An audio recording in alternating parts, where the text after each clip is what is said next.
अस्सलाम वालेकुम, मैं हूं दाशमी। आप मुझे मेरे फेसबुक और यूट्यूब चैनल के ऊपर देख रहे हैं।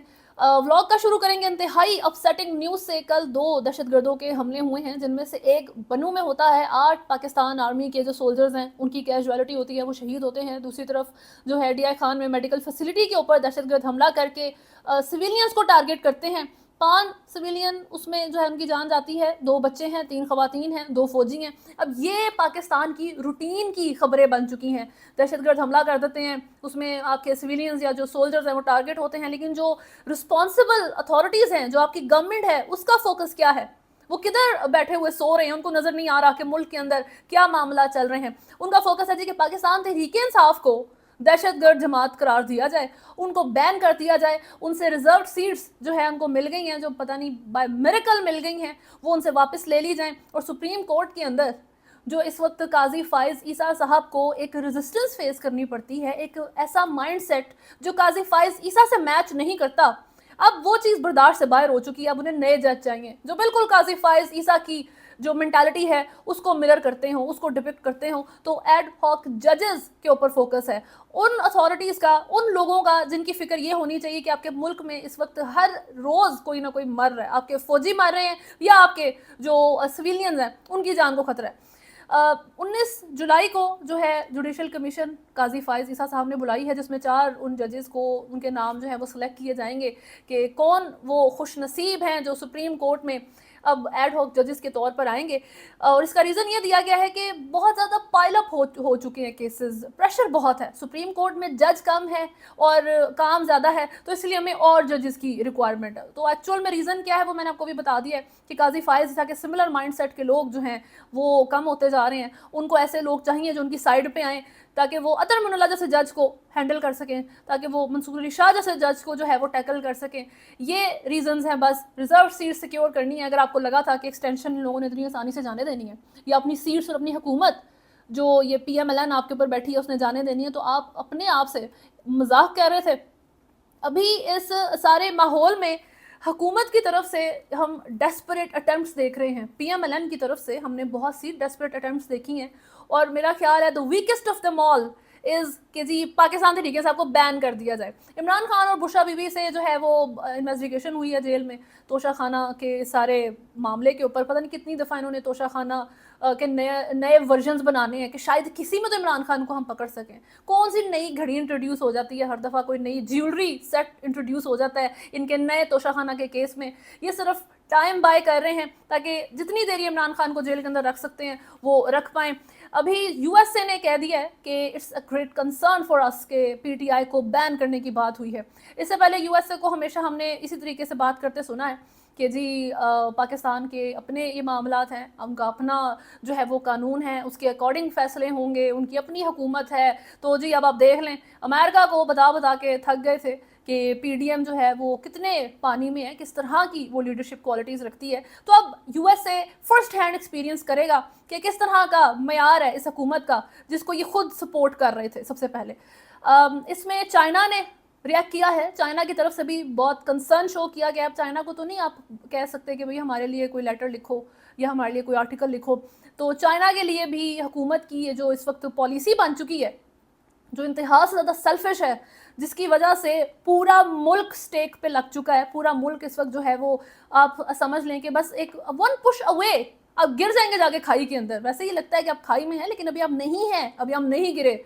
लेकिन जो इस वक्त आपकी रूलिंग एलीट हरकतें कर रही है अपने पर्सनल बेनिफिट के लिए, आपको सिर्फ एक सिंगल धक्के की ज़रूरत है। और अब USA और चाइना की जो है ना वो टेंशन बढ़ गई है कि ये जो है ये सुसाइड करने जा रहे हैं, क्योंकि इनकी इतनी नाअहल तरीन अथॉरिटीज़ हैं। एक चीज़ बहुत ज़रूरी है कि आज तक पाकिस्तान की 76 साल की तारीख में हमने ये चीज़ देखी है कि आपकी सिविलियन लीडरशिप इंतहाई पुअर रही है। इनकी नाअहली की वजह से पूरा मुल्क सफ़र करता था, तो सारे इदारों को जो है इन्वॉल्व होना पड़ता था, जुडिशरी को बीच में आना पड़ता था, ताकि वो मुल्क को जिस भी तरीके से थोड़ा बहुत चला सके। लेकिन माशाल्लाह से जी ये ऐसा कोई गोल्डन टाइम चल रहा है, ये हमारी ही किस्मत में आना था। पाकिस्तान में इस वक्त ऐसा कमाल वक्त है और ऐसी कमाल लीडरशिप है कि आप ये देखें कि आपने शायद अपने पिछले किसी ज़माने में कोई काबिल चीफ जस्टिस ऑफ पाकिस्तान देखा हो, या देखा हो कि बाकी इदारों के जो चीफ्स हैं, इलेक्शन कमीशन का या नादरा का या किसी भी और इंस्टीट्यूशन का जो चीफ है वो अपना काम अच्छा कर रहा है, चलो प्राइम मिनिस्टर को अकल नहीं है तो उसकी सेंस अगर सही तरह काम नहीं कर रही, लेकिन इस टाइम पीरियड में आप किसी एक सिंगल इदारे का नाम बताएं जो सेल्फ सर्विस नहीं कर रहा, जो अपने बेनिफिट्स के पीछे नहीं भाग रहा, जो ना अहल नहीं है। इस वक्त पाकिस्तान में एवरी सिंगल पर्सन जो रूलिंग एलीट के अंदर शामिल है वो इंतहाई नाअहल है। Sorry to say that. ये जो इनकी, इससे ये पता इस तरह चलता है कि वो नाअहल हैं कि जो ये काउंटर स्ट्राइक कर रही हैं बैठ के सारी जो जमातें हैं या सारे लोग हैं, ये जो काउंटर अटैक्स आ रहे हैं इनके, वो इतने पुअर हैं और इतने वो डिस्ट्रक्टिव हैं। ये एक सुसाइड अटैम्प्ट कर रही हैं और ये सुसाइड अटैम्प्ट इसीलिए डेंजरस है क्योंकि पूरा मुल्क इसमें मरेगा।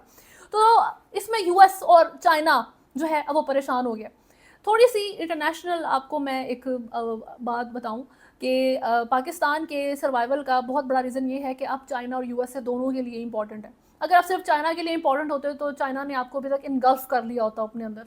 अगर आप सिर्फ यूएसए के लिए इंपॉर्टेंट होते तो यूएसए आपको इनगल्फ कर चुका होता। बट सिंस दो बड़ी पावर्स आपको जो है स्टेबल चाहती हैं, आपकी जोग्राफिकल पोजीशनिंग की वजह से या आपके जो भी उनसे आपसे गर्ज है उनको, तो उसकी वजह से जब दो पावर्स आपको अपने साथ चाहती हैं तो ये दोनों एक दूसरे का जो इफेक्ट है वो भी कैंसल आउट करती रहती हैं। जहाँ यूएस से ज़्यादा इन्फ्लुएंस दिखाने की कोशिश करता है चाइना आ जाता है बीच में, जहाँ चाइना इन्फ्लुएंस दिखाने की कोशिश करता है तो वहाँ पर यूएस बीच में आ जाता है।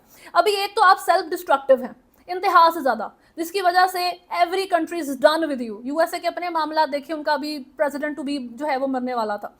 इंडिया आ गया जी सर। अब इंडिया ने एक तो इनकी, मैं अभी ट्वीट देख रही थी, अता तारड़ की एक बड़ी हीरोइक किस्म की वो स्पीच कर रहे हैं कि मैं बिल्कुल ही नॉन एम्बेगुअस अल्फाज का, बिल्कुल क्लियर अल्फाज में जो है मैं कहना चाहता हूँ कि बहुत हो गई है, बस हो गई है, नो मोर। सही है, वो ये बात इस वीडियो में कर रहे हैं। और इसके ऊपर सुशांत सरीन वो लिखते हैं कि इंडिया को इससे अच्छा कोई जो है ना साइट उसके लिए नहीं हो सकती कि इस वक्त पाकिस्तान की जो आर्मी है और जो सिविलियन लीडरशिप है वो हर सिंगल हरबा इस्तेमाल कर रही है कि किसी भी तरीके से जो यहाँ की माशी और सियासी सूरत हाल है ना मुल्क की, उसको अनकंट्रोलेबल कर दिया जाए, उसको हाथ से निकाल दिया जाए, इतना बुरा हाल हो जाए यहाँ पे। तो इंडिया के लिए इससे ज़्यादा और क्या चाहिए कि आप हमारा काम कर रहे हैं। दुश्मन मुल्क आपके मुल्क में आके हालात ख़राब करता है, पाकिस्तान खुद ही अपने पाँव पे कुल्हाड़ी, बल्कि अब तो पता नहीं पूरा इन्होंने बुलडोज़र चला दिया अपने पाँव के ऊपर। तो इंडिया की ये स्टेटमेंट हाफ है और ये इंडिया की एक्चुअल में ये सारी जो है बातचीत है। उनके इंडियन एक्सप्रेस के ऊपर हेडलाइन लगती है कि good by two political stability. ये वो कहते हैं कि पाकिस्तान में इस वक्त लीडर्स का ये जो है ना बयान है जब से उन्होंने पॉलिटिकल पार्टी पीटीआई के बैन की बातें सुनी हैं। तो अब जी पॉलिटिकल स्टेबिलिटी को गुड बाय कहते हैं, ये बड़ी खुशी से उन्होंने हेडलाइन लगाई है, लेकिन ये हाफ है, ये हेडलाइन कंप्लीट नहीं है। अगर आपको लगता है कि कोई भी दुश्मन मुल्क, खास तौर पे अगर आपका वो नेबर है, अगर वो आपके दूसरे साथ वाले घर में रहता है, वो आपको जब सफ़र करते देखेगा, आपके वीक पॉइंट्स जब वो देखेगा कि इतने बढ़ गए हैं, उसको समझ नहीं आ रहा मैं कौन से वीक पॉइंट को स्ट्राइक करूं पहले, तो उसकी जो इंटेलिजेंस है वो ये सब देख रही है। यहाँ जो मिसिंग लाइंस है वो ये है कि raw is having a very good time. Raw वैसे भी आपके मुल्क के अंदर आके 2022 से ऑनवर्ड्स 2 सालों में 20 से ज़्यादा पाकिस्तानी जो लोग हैं उनको कत्ल कर चुकी है, उनको मार चुकी है, और आपने इस बारे में कुछ नहीं किया। आपके किसी साइड ने, आपकी हुकूमत ने उनको बचाने के लिए कोई इकदाम नहीं किया। तो इस वक्त रॉ एक्टिव है और ज़्यादा एक्टिव हो जाएगी जब वो देखेगी कि पाकिस्तान के अंदर जो थोड़ी सी स्टेबिलिटी बच गई है उसको भी हम ख़त्म कर दें, इनको हम टारगेट करना शुरू करें। यूएसए एशियन रीजन के अंदर इंडिया को स्ट्रॉन्ग चाहता है, चाइना के लिए, पाकिस्तान के लिए नहीं एक हद से ज़्यादा। तो वही बात हो गई कि अगर एक सुपर पावर, अगर यूएसए चाइना का इन्फ्लुएंस नहीं चाहता पाकिस्तान के ऊपर कम्प्लीटली, तो वो ये भी नहीं चाहता कि इंडिया जो है यहाँ पे इन्फ्लुएंस करके अपनी मर्जी के बंदे मारने शुरू कर दे, अपनी मर्जी का यहाँ पे दंगा फसाद इंडिया शुरू कर दे। ये कंसर्न्स हैं जो यूएसए देख रहा है इस वक्त, जो चाइना देख रहा है, लेकिन पाकिस्तान नहीं देख रहा। आपके मुल्क में रोज लोग मर रहे हैं, लेकिन आप नहीं, आप टेंशन ना लें, आप पहले एड हॉक जजेस के ऊपर फोकस करें। वो 4 जजेस कौन से होने वाले हैं? सुप्रीम कोर्ट का केस इंपॉर्टेंट है। सुप्रीम कोर्ट के अंदर जो केसेस लगे हुए हैं, जो आपकी रिजर्व सीट्स हैं वो जरूरी हैं। वहां पे आपका पूरा बॉर्डर कोई तोड़ के आपकी जो है वो दुश्मन आपके यहाँ पे घुस आए, हर एक शहर के अंदर यहाँ पे दहशतगर्द जो है वो मंडलाने शुरू कर दें, इसकी खैर है। सुप्रीम कोर्ट के अंदर जो केसेस है ना वो सुने जाने चाहिए। उसमें एड हॉक जजेस 4 ऐड करने हैं जो कासिफ वाइस ईसा की बिल्कुल जो है ना उनके स्टूडेंट्स हों, उनकी सुने, उनकी जो बोली भी बात है उस पर यस कहें, दैट्स इट। ये रिक्वायरमेंट है इस वक्त पाकिस्तान की जो अथॉरिटीज़ हैं उनकी। खैर एक चीज़ बहुत कंफ्यूजिंग है कि पाकिस्तान तहरीक-ए-इंसाफ की तो समझ आती है कि वो रेजिस्ट कर रही है, वो एक रेवोल्यूशनरी पॉइंट के ऊपर आके खड़ी हो चुकी है। पाकिस्तान के बहुत सारे लोग इस माइंडसेट में अब मौजूद हैं, उनके साथ जो केसेस के और जेल टाइम और ये सारे मसाइल हैं, सेंस बनती है। लेकिन हुकूमत किस चीज़ को रेजिस्ट कर रही है? हुकूमत और जो हुकूमत के प्रो जर्नलिस्ट हैं, जो बड़ी इस वक्त चापलूसी चल रही है, तो उनको कौन से मसाइल आ रहे हैं? कौन लोग हैं जो हुकूमत को तंग कर रहे हैं? या हुकूमत की नहीं चलती? अगर हुकूमत की पाकिस्तान में नहीं अथॉरिटी तो फिर किसकी है? अभी एक तो ट्वीट है ख्वाजा साद रफ़ीक की, उनकी तरफ से वैसे भी थोड़े से क्लासी जेस्चर्स हम ऑन ऑफ देखते रहते हैं। जब वो इलेक्शंस में हार गए थे तब भी उन्होंने अपने ओपोनेंट को जो है वो कंग्रेचुलेट किया था। तो अभी उनकी ट्वीट थी, सनम जावेद को अरेस्ट करने के बाद, रिलीज़ करने के बाद फिर से अरेस्ट किया, तो उन्होंने कहा कि मासूम बच्चे माँ का इंतज़ार करते थक गए होंगे, उनका कोई कसूर नहीं, सिला रहमी करें, अब उसे घर जाने दें। कौन है, किसको कह रहे हैं आप उसे घर जाने दें? आपका अपना जो है प्राइम मिनिस्टर है, आपका बड़ी आपका प्रेसिडेंट है, आपकी जो मरीम नवाज साहिबा हैं वो चीफ मिनिस्टर है पंजाब की, तो किसको कह रहे हैं आप? दूसरी तरफ जो है ख्वाजा साहब सख्त क्रिटिक हैं पीटीआई के और इन जनरल भी उनकी जो है मिजाज। सबसे पहले तो उन्होंने एक ट्वीट की जिसमें उन्होंने दिन लिखे हुए हैं कि इमरान खान अगर इतने दिन जेल में रहा है तो इमरान खान के दौर में नवाज शरीफ, शहबाज शरीफ वगैरह भी बहुत दिन जेल में रहे हैं। उन्होंने आगे से नंबर्स मेंशन किए कि इतने इतने दिन ये बंदा जेल के अंदर रहा है।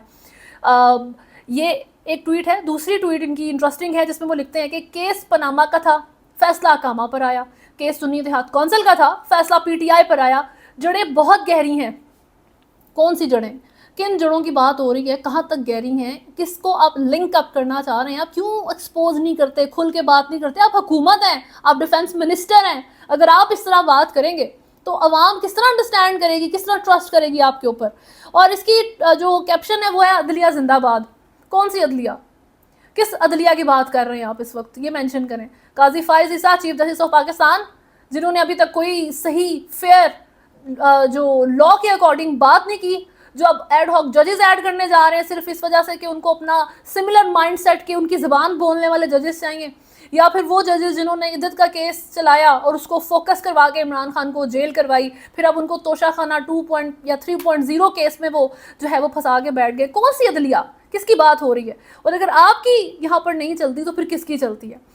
तलत हुसैन, मैंने इनके बारे में पहले ही अभी 2-3 दिन आपको बताया था। ये जर्नलिस्ट हैं, प्रो गवर्नमेंट जर्नलिस्ट हैं, और वैसे तो बहुत इनका एक अच्छा तरीका है, बहुत डिसेंट तरीके से ये हमेशा बात करते हैं। लेकिन इनकी लास्ट जो ट्वीट थी जिन्होंने इमरान खान से मुतल्लिक की, तो उन्होंने लिखा कि सिंस इमरान खान थोड़ी इस्लामिक बात कर रहे थे अपनी ट्वीट में, तो तलत हुसैन उनको कहते हैं जी बुशरा टच दे रहे हैं जी इमरान खान। और इस तरह की ट्वीट करके उन्होंने अपने कमेंट्स ऑफ कर दिए, बिल्कुल जैसे वही पेड कैंपेन वाली हरकत। और अभी उन्होंने एक नई ट्वीट की है सैयद तलत हुसैन साहब ने। वो कहते हैं जी कि apologies to Kashif Abbasi, Shahzad Iqbal, Amir Ilyas Rana and Munif Farooq who participated in my program Red Line with Talat, recorded today and which didn't air for reasons beyond my control. मैंने आज इन 4 लोगों के साथ प्रोग्राम किया, मैं उनसे माजरत चाहता हूँ कि मेरा जो आज प्रोग्राम था वो ऑन एयर नहीं जाएगा। कुछ ऐसे रीज़न हैं जो मेरे कंट्रोल से बाहर हैं, मेरे हाथ में नहीं है सर जी, माफ़ कर दें। ये वो इस वक्त ट्वीट कर रहे हैं और फिर से उन्होंने कमेंट्स ऑफ कर दिए हैं। बहरहाल अवाम के वो जो है वो जवाब नहीं सुनना चाहते, लेकिन बात करना उनको बहुत पसंद है।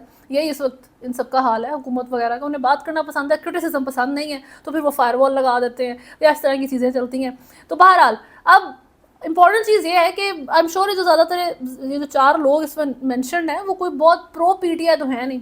अगर प्रो पीटीआई होंगे भी तो आप लोगों ने कट कर देना अगर उनका कोई पॉइंट काम का बीच में हो गया। इमरान खान भी नहीं है जो बैन है, इमरान खान का नाम भी नहीं है, तो क्या रीज़न्स थे जिसकी वजह से इनको जो है इनका प्रोग्राम ऑन एयर नहीं गया? और इनको रीज़न्स भी नहीं पता और रीज़न्स इनके कंट्रोल में भी नहीं है। जब आप गवर्नमेंट के क्लोज के बंदे हैं, गवर्नमेंट को सपोर्ट करते हैं, तो मसला कौन कर रहा है? गवर्नमेंट को मसले हैं, गवर्नमेंट के सपोर्टर जर्नलिस्ट को मसले हैं। मसला ऐसा कौन सा साइड है इसको मसला नहीं है इस वक्त, या कौन सी साइड है जो मसले बना रही है?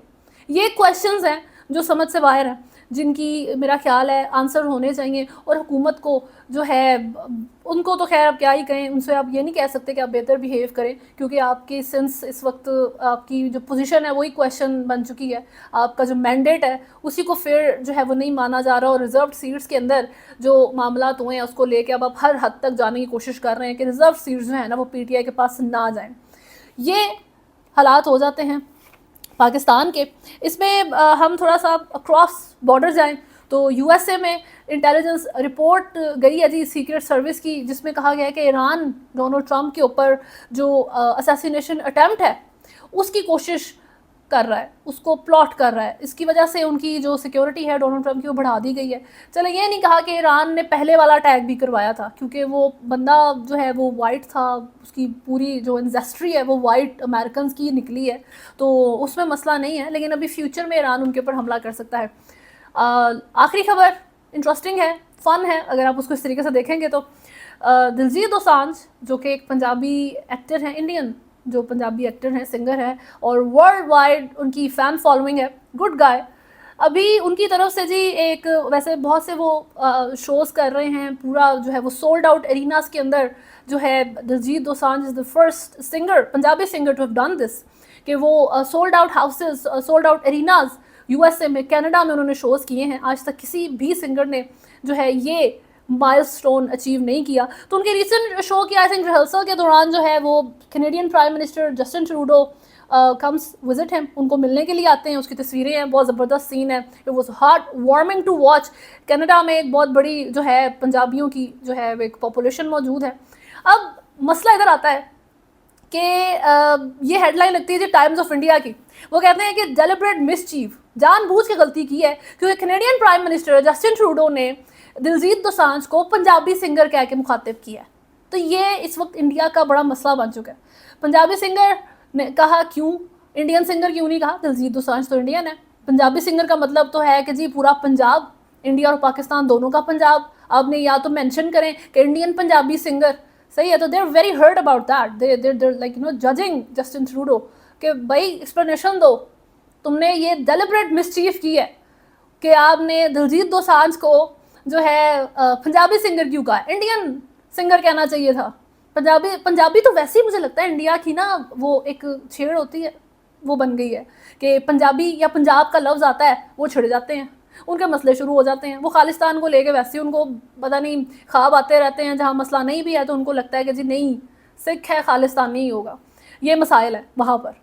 तो उसकी उनकी फिर से जी जस्टिन ट्रूडो साहब ने उनकी दुखती रग पे हाथ रख दिया दिलजीत दोसांझ को पंजाबी सिंगर कह के, उनकी छेड़ बोल के। तो अब वो इस बात के ऊपर जो है वो अपसेट हैं कि why would you do that. और व्हेनेवर आई क्रिटिसाइज किसी दूसरे मुल्क को, अब वो इंडिया है, तो I am not talking about the public, जो जनरल पब्लिक होती है, most of them they don't even know चल क्या रहा है। ये सारी चीज़ें जो हैं गवर्नमेंट की होती हैं, फिर जो गवर्नमेंट के mouthpiece mainstream medias होते हैं या जो न्यूज़ आउटलेट्स होते हैं, ये वो स्पून फीड कर रहे होते हैं। सेम पाकिस्तान के भी यही हालात हैं कि अभी गवर्नमेंट है और मेन स्ट्रीम मीडिया के ऊपर आप जाएँ आजकल तो ऐसा लगेगा कि सारे चैनल जो है वो पीटीवी बन चुके हैं। वो गवर्नमेंट का नज़रिया आपको पेश करते हुए नजर आएंगे, उससे ज़्यादा आगे वो बात नहीं करते। तो इंडिया का मीडिया भी ऐसे ही है, वो माउथ पीस है। ये बेसिकली इंडियन गवर्नमेंट की जो है ना दुखती रग है, जो इस वक्त बात कर रही है कि दिलजीत दोसांझ को आपने पंजाबी सिंगर क्यों कहा है, क्या आपने खालिस्तान को सपोर्ट किया है, क्या जस्टिन ट्रूडो खालिस्तान को उसका सपोर्टर है, वो दिल से खालिस्तानी तो नहीं। ये उनकी इस वक्त जो है जस्ट सार्किज्म। इसी तरह से आई एम श्योर मोदी साहब सोच रहे होंगे कि जस्टिन ट्रूडो मुझे लगता है खालिस्तानी है, इसलिए दिलजीत दोसांझ को इंडियन सिंगर नहीं कहा। वो भारतीय सिंगर है, वो पंजाबी सिंगर नहीं है। वो जोन सा भी सिंगर है, बहुत अच्छा है, और पंजाबी पाकिस्तान के हो या इंडिया के हों, they like him a lot.